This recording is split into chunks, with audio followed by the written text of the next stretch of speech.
पाकिस्तान और भारत के बीच चल रहे संघर्ष के विराम को लेकर चर्चाएं जोरों पर हैं, लेकिन उससे भी ज्यादा चर्चा इस बात की है कि इसकी घोषणा अमेरिका के राष्ट्रपति डोनाल्ड ट्रंप ने की है। आलम यह है कि कांग्रेस ने ट्रंप के घोषणा करने पर हैरानी जाहिर की है। इसे लेकर सचिन पायलट ने कहा कि पिछले 24 घंटों में बहुत तेजी से बदले घटनाक्रम हैरान करने वाली स्थिति भी सामने आई है। ये जानकर सबको आश्चर्य हुआ है कि भारत और पाकिस्तान के बीच संघर्ष विराम की घोषणा अमेरिका के राष्ट्रपति डोनाल्ड ट्रंप करते हैं।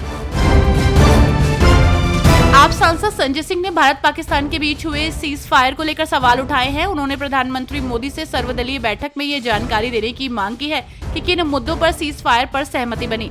सिंह ने ये भी पूछा कि क्या केंद्र सरकार अमेरिका के दबाव में आकर सीज फायर कर रही है, खासकर जब हम पीओके को वापस लेने की ओर अग्रसर थे। भारत और पाकिस्तान के बीच तनाव को देखते हुए हरियाणा स्वास्थ्य विभाग ने सभी डॉक्टरों और कर्मचारियों की छुट्टी रद्द करने के आदेश को बरकरार रखा है। ये निर्णय किसी भी आपात स्थिति से निपटने के लिए लिया गया है ताकि स्वास्थ्य सेवाएं निर्बाध रूप से जारी रहे। विभाग ने सभी अस्पतालों और स्वास्थ्य केंद्रों को हाई अलर्ट पर रहने का निर्देश दिया है।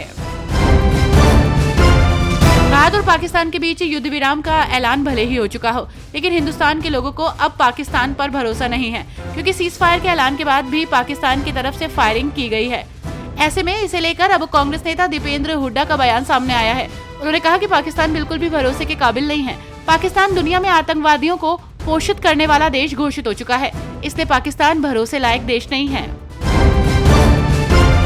शिवसेना नेता शाइना एनसी ने कहा कि भारत हमेशा से ही आतंकवाद के सभी रूपों और अभिव्यक्तियों के मामले में दृढ़ रहा है और उसने इस पर कोई समझौता नहीं किया है।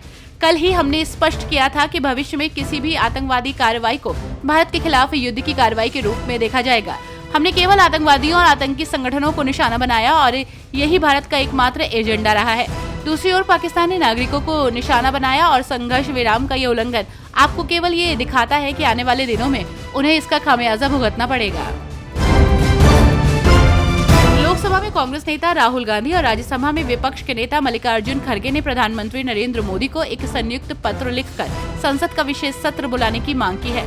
आपको बता दें कि इस पत्र में दोनों नेताओं ने हाल ही में हुए पहलगाम आतंकी हमले, सरकार द्वारा चलाए गए ऑपरेशन सिंदूर और अमेरिका द्वारा घोषित युद्ध विराम जैसे गंभीर मुद्दों पर चर्चा की आवश्यकता जताई है।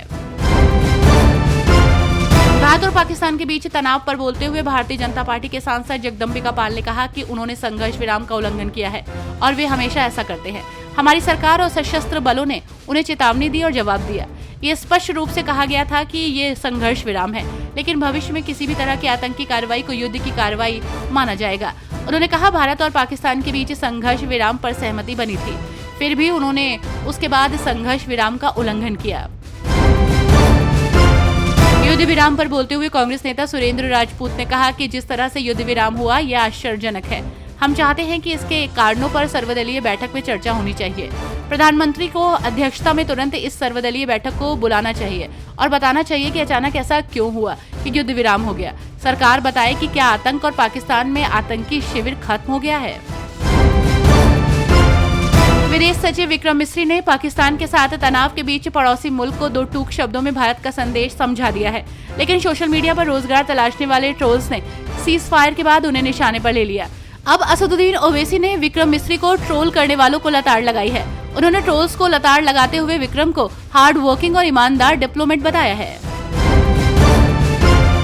भारत और पाकिस्तान तनाव के बीच मुख्यमंत्री पुष्कर सिंह धामी ने भारतीय सेना की सराहना की। उन्होंने कहा कि सेना ने पाकिस्तान को मुंह तोड़ जवाब दिया है और एक नया इतिहास रच रहा है। उन्होंने ये भी कहा कि पाकिस्तान पर भरोसा नहीं किया जा सकता, लेकिन भारत आतंकवाद को कुचलने में सक्षम है।